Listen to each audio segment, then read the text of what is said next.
Hello! Today on Valentine's Culinary School, we're going to do a very popular recipe of mine that everybody always asks for the recipe for, so I figured I may as well make a YouTube. And this is mango-avocado salsa.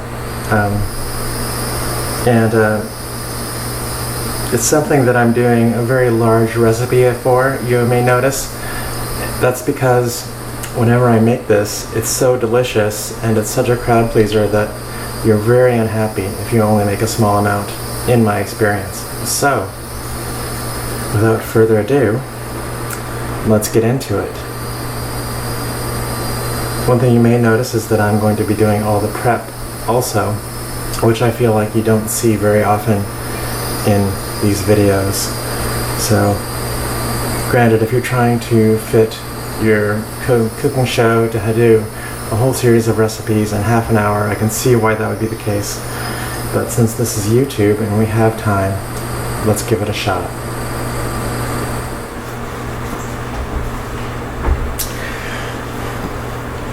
Okay, so let's get started. If I've got vegetables that have been sitting in the fridge for a while, I like to put them in water for a while to try and get them up to room temperature. And it also revitalizes the vegetables, especially if you know that they're greens like this that we want to have nice and crispy and fresh, or if it's a root vegetable like the jícama. Plus it just helps wash off any extra schmutz that might be on there.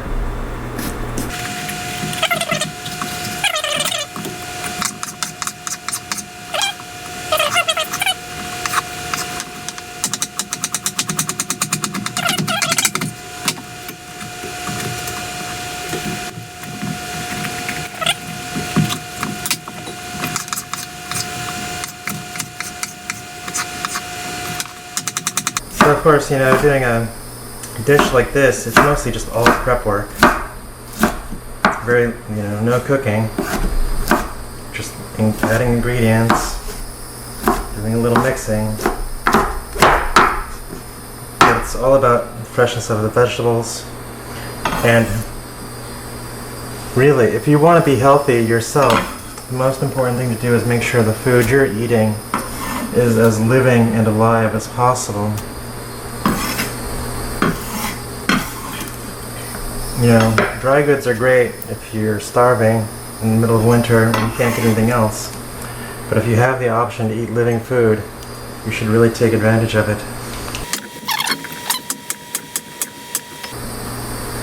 And then we want to pull out the seeds and the pith.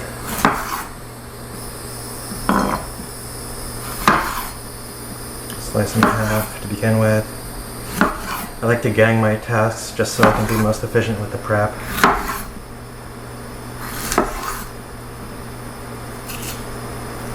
Cut along the ridges away from you. Try to use your knife as much as possible and not your fingers because this stuff is hot, and the oil, the really hot, spicy oils will get on your fingers. And do not touch your eyes, your face, or any other very sensitive spots without thoroughly scrubbing your hands with soap or alcohol. And even then, you know, you might want to just suck on your fingers and see if they're still spicy, because they might be. It's a good chance. Since James May has a cooking show, and he's consistently cooking some of the worst food I've ever seen, 70s British sandwiches, like, I didn't even know they had such a thing as sandwich spreads. I mean, that just seemed, that was a cultural thing I was unaware of. That you would just buy goop in a jar and slather it onto bread as something to eat. I mean, talk about cultural limitations.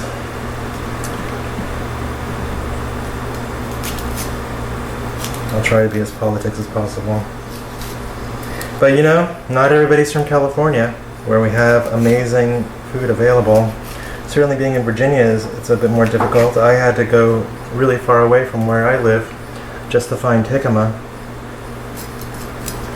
which is really essential for this recipe. You can do it without jícama, and it's still good, but it's not the same.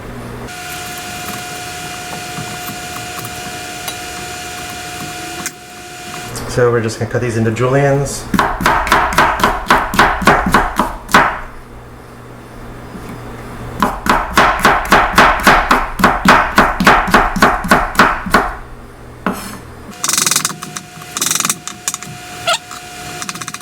Make sure you have a sharp knife before you start this cook, of course. If you haven't, check out my video on sharpening a knife, which you want to do before every usage.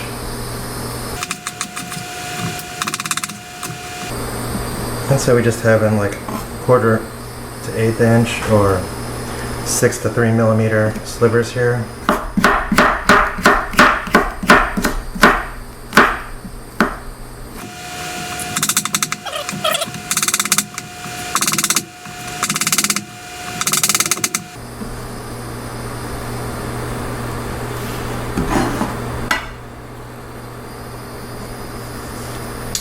Nothing there. We just want to dice these up as finely as we can.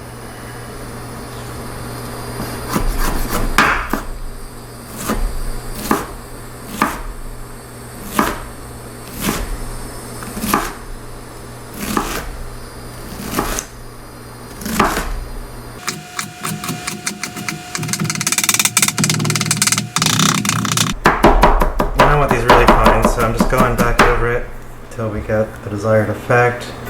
I think it's down to be about 2 millimeters in maximum dimension.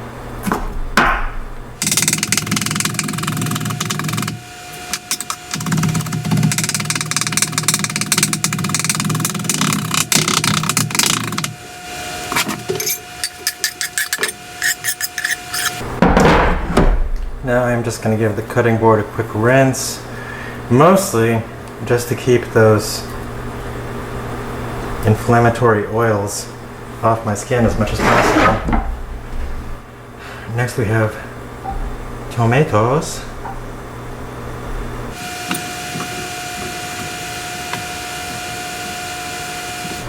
One red, one yellow, for maximum flavor and color variety.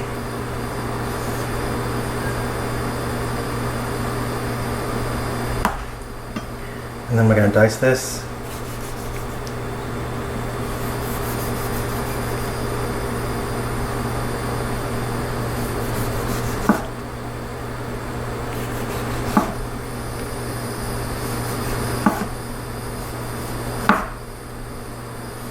And your blade should be sharp enough that you can do that with a very limp wrist and not apply any pressure.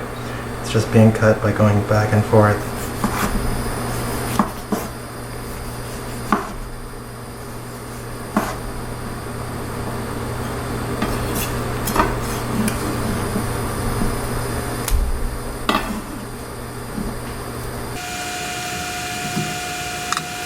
Now if you hold them together so they keep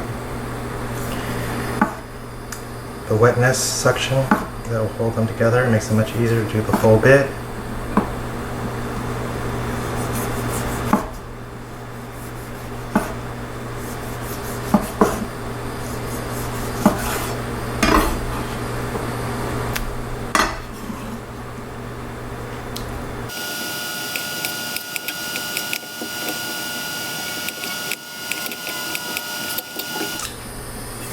Next, the cilantro or coriander leaves,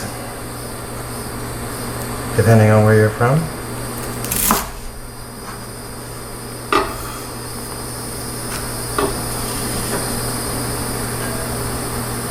I always wondered why we called it the Mexican or the Spanish name as opposed to the English name in America.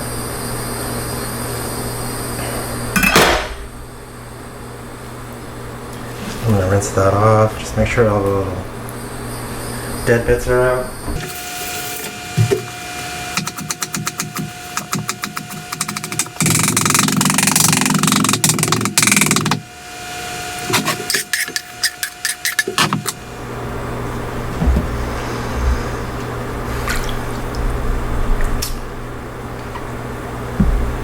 It doesn't really matter when you put the limes in. Actually, I could do it at the end. That might be better, but it doesn't really matter.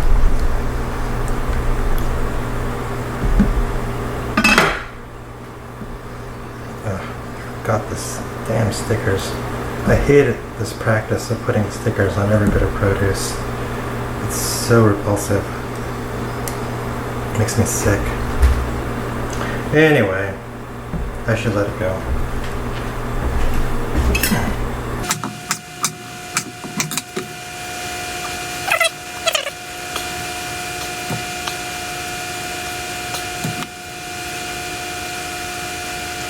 If you're wondering what the recipe is, I will write it out and put it in the description of the video. And you can impress your friends on your next barbecue or summer get-together. This is really the ideal summer food because it's not cooked, it's all fresh ingredients. It can sit at a room temperature with the salt and the lime juice for a while and it'll be fine.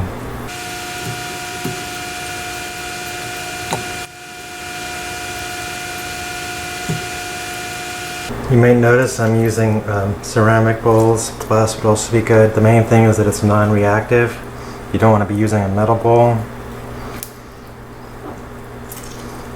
It will react. Even if it's stainless, you know, it's better to avoid a reactive metal if you can.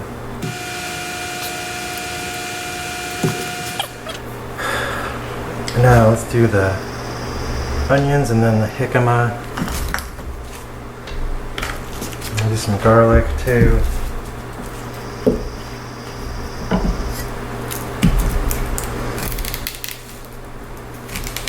You just want to core out your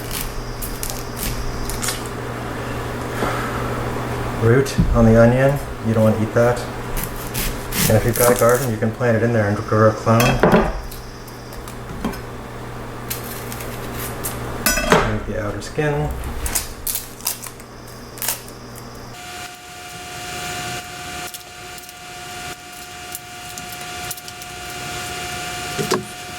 Okay, so now that it's skinned, slice down the middle.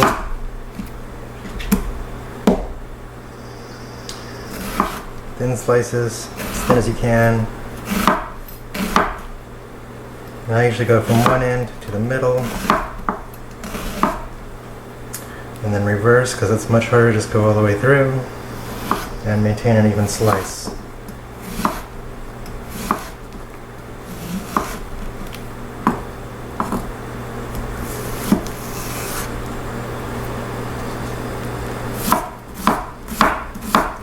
That up finely.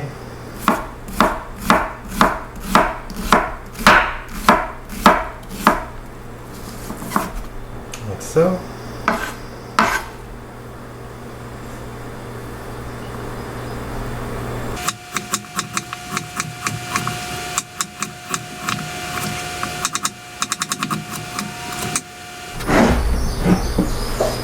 One red onion, a purple onion. I prefer purple. It looks more purple to me. I prefer the color purple, at any rate. And one white onion. You could use yellow also. It really doesn't matter. But it's just what I like.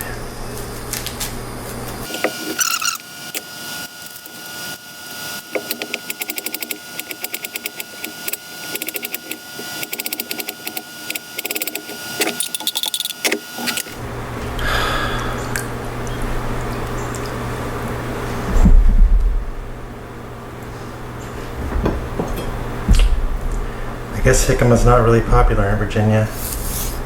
There's not enough Mexicans here, but you know, I grew up in what had been Mexico before the revolution, or the war, I should say. Before the war.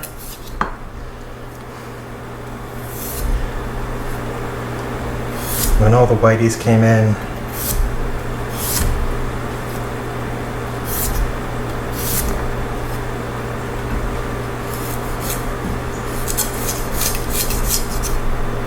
I would say like my ancestors, but they came in a little later. Even though I certainly did have ancestors that fought in that war.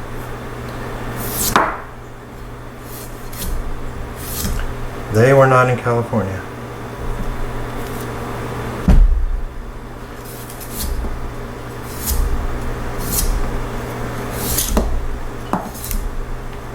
So we're just peeling off the skin, and about 2 millimeters below the skin, there's this tough exterior.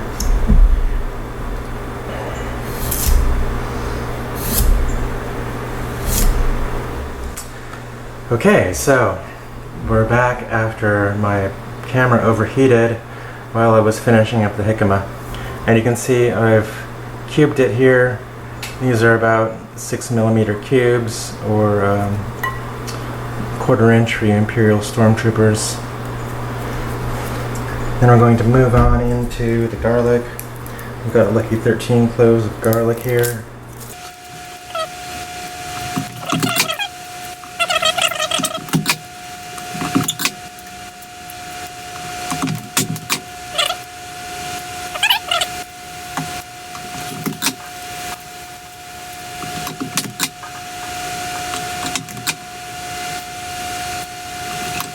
You know, I always wondered, why do they make aprons so skinny that they don't adequately cover your front? Is it just that I'm so much bigger than anyone ever expects? I don't get it. It seems counterproductive to me, like they're following some concept of apron that has nothing to do with reality.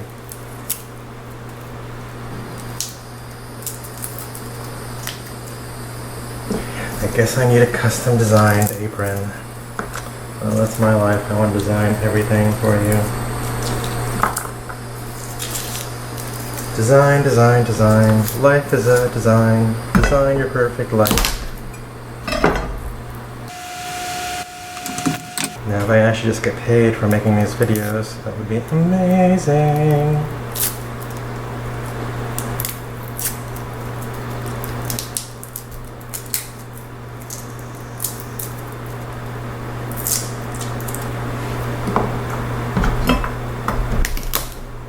Because they're fun. You know, I like sharing cooking and all the other stuff. I've studied so many things throughout my life. It seems like I've been gathering so much knowledge for so many years. It's time to start spewing it back out.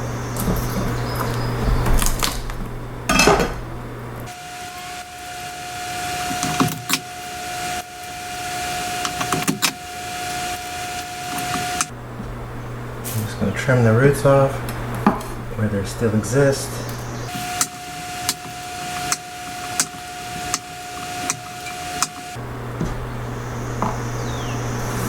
Okay, make sure they're all well crushed to release all the flavors.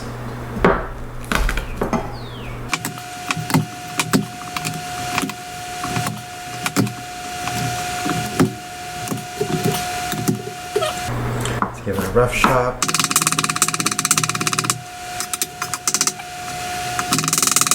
And we want to mince this really fine. Very finely. Have you noticed that Americans have stopped saying the LYs on their adverbs? Even though it bothers me, I've noticed I do it too. Why is that? Are we just too lazy to differentiate between adjectives and adverbs now? It's like, you know, most Americans know how to speak English good, but only some of them know how to speak it well. The difficulty of the adverb. Everybody wants everything to be an adjective.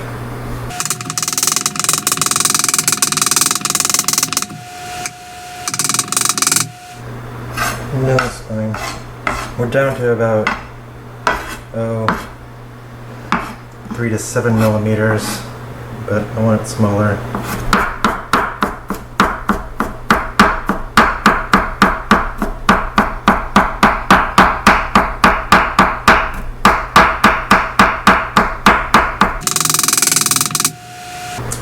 I think I can live with that. Big chunk. Now you gotta double check. Always check your work. Check, check, recheck. Check 1, check 2, check 3, check 16 million.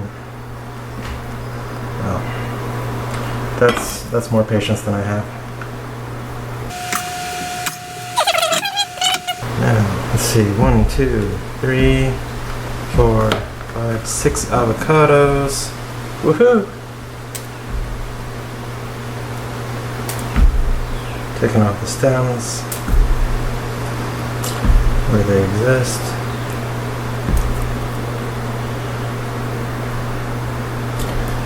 And now I'm just going to cut these in half.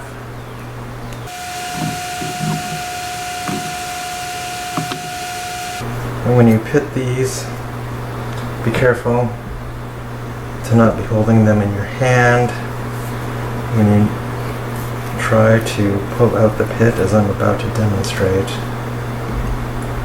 Because that's how you wind up in the emergency room if you're using your knife in an unsafe manner. So if you're going to swing your knife around like this, put it down. Don't have your hand there. You could lose a finger otherwise.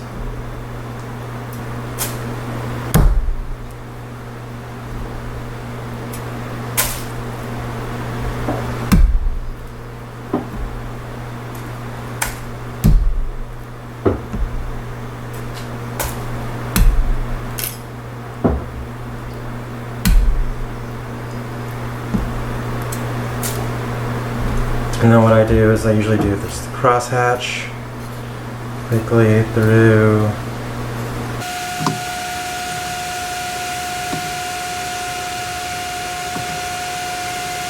Oh man, I can feel my fingers burning from all the jalapenos. You know, it gets on your fingers and after a while you get that burning sensation. Even if it's not such a sensitive part of your body, like your fingers, it will still cause the inflammation.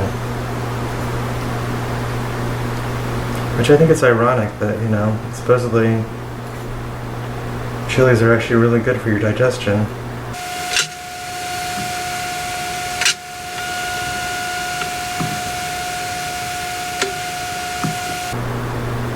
And so these are roughly 1 centimeter.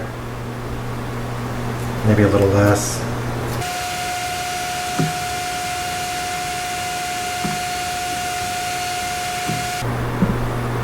And just cutting out the little rotten bits like that. We don't want to eat those. They taste horrible.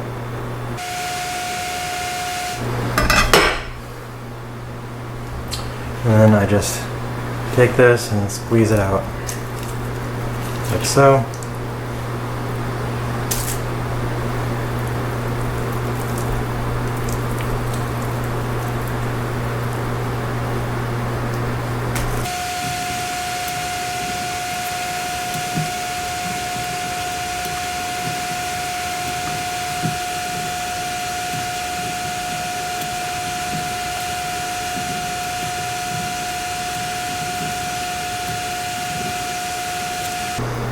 Alright, down to the mangoes. I'm wash my hands after that squish bomb. Okay, now to the mangoes. Normally I just use the red and green mangoes, but since they had them in stock, I decided to mix it up with both 3 extra large red and green mangoes and 3 champagne mangoes. So cutting mango, you usually go for the stem first. And then you want to avoid the pit. So you cut around the pit.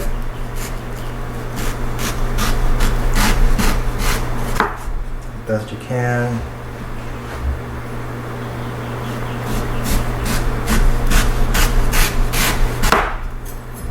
Like so. The pit's in there. You don't want to get too close to the pit. You also don't want to get too close to the skin. That's where the most allergen containing parts are.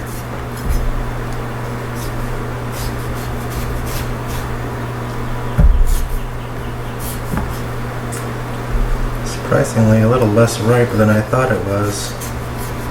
This can be deceiving. And if you get a mango that's too ripe, that's usually unfortunate. I used to always go for the ripest, but really that's not always what you want. I now know better. So we just cut them around the outside of the pit. Now, see, this is a ripe one.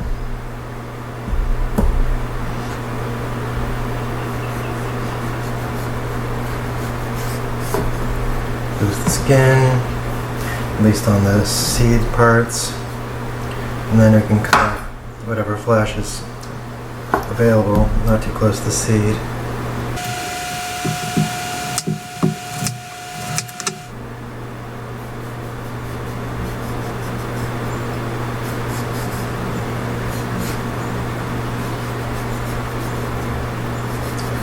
Of course, always best to cut away from you if you can. And if you're going to cut towards yourself, be very, very gentle with your motions.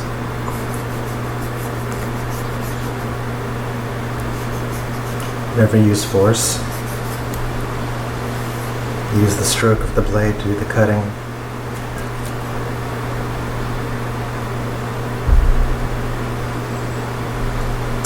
And then once you've got, your halves here, we'll do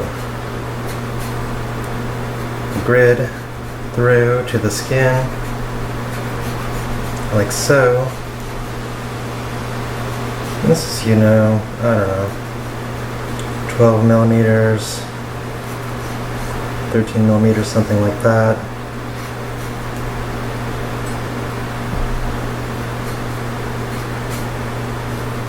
Or half an inch. If you're with the side with the emperor.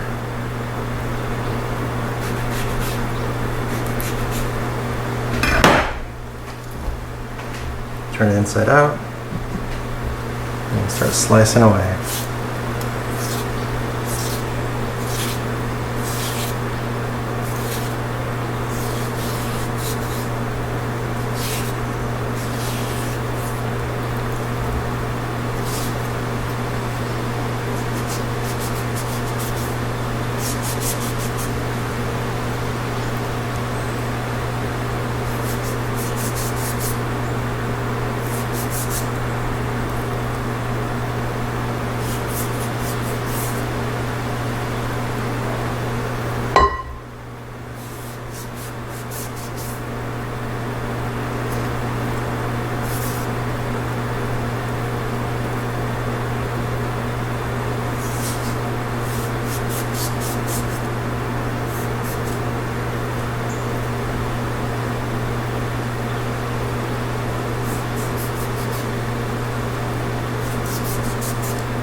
And so on for the rest of these.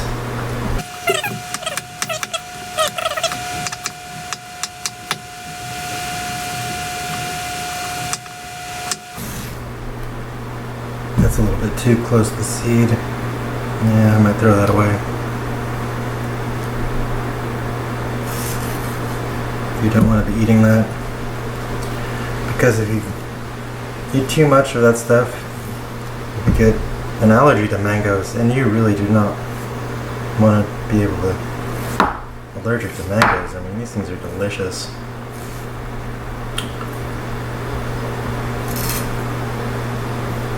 It seems like such a travesty that I spent so much of my childhood never having had a mango.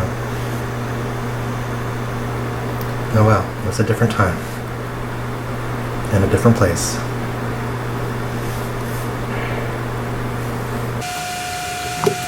So then once you have these bits, you start to slice it, larger ones.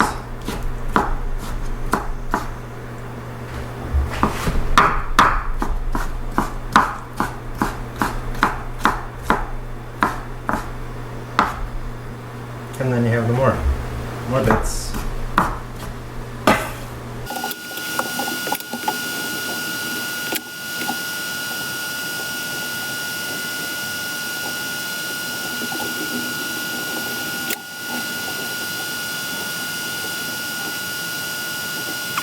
It certainly has some less ripe spots.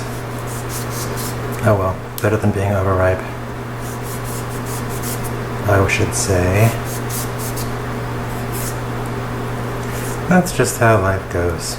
It's not all perfectly ripe all the time.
And then I just season this minimally with some salt and cumin.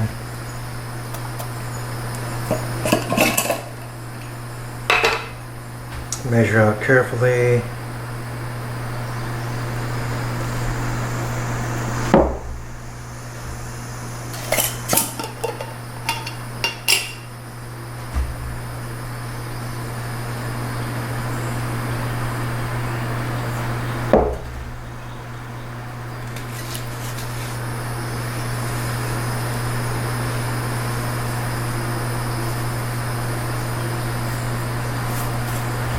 Salt to taste. I would suggest a generous portion. It's gonna need it. Let's mix it up.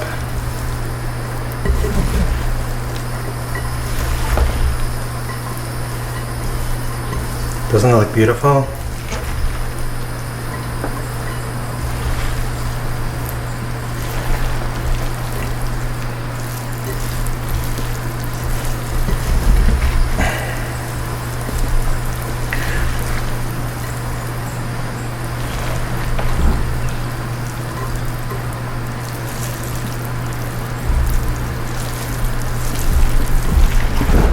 Now once you're done, you'll have to put this in a container.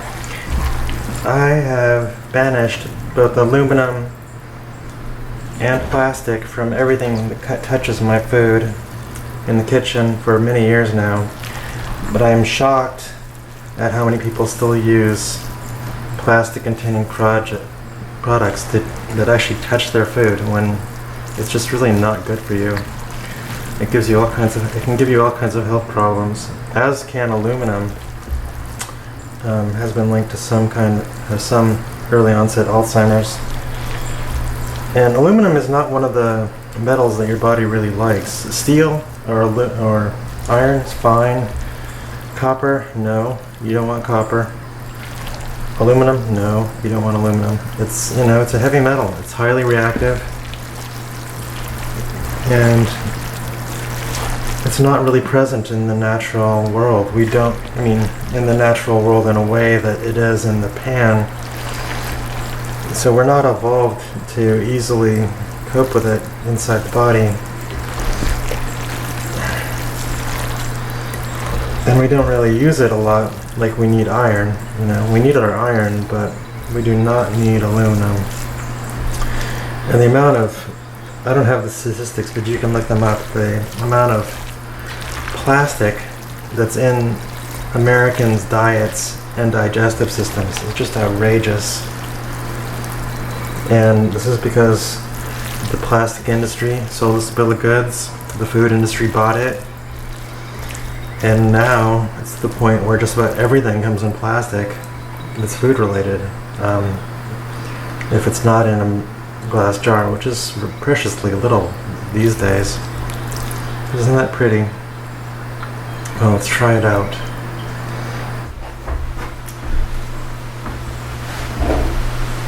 Generally, I find the best containers to use are mason jars.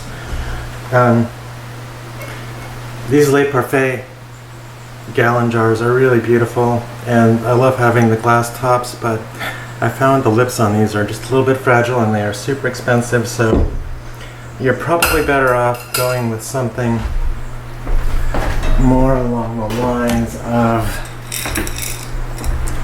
here's a standard old half-gallon jar, your traditional ball mason jar. Recommend it. This is of course far too much for me to eat in one sitting. Or even my whole dinner party group. Well, maybe if I had them all in, maybe they would do it, but let's just put it away. And only save what we're going to need for the dinner party tonight. And so, because I made so much, I'll have a gallon for tomorrow and plenty for my 4 dinner guests and myself tonight. Although I would put a smaller recipe in the description, so you can something a little more reasonable size. Maybe I'll do both, just so you have the option. And there we have it.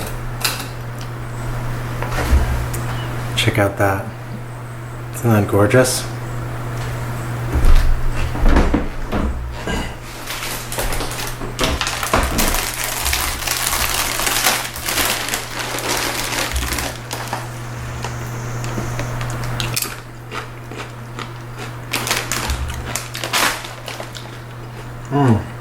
So good. And so healthy. You should always strive to eat so well. If you can. It's most recommended, most beneficial. And I'll see you in another episode. I hope you enjoyed this, and I hope you make it and enjoy it yourself. Share it with a friend if you like, and if you really like the show, why don't you hit subscribe? And if you don't want to miss out on you, click the all button, and not just the special personalized option. May you be well, may you eat well, and feel well. See you in the next episodes.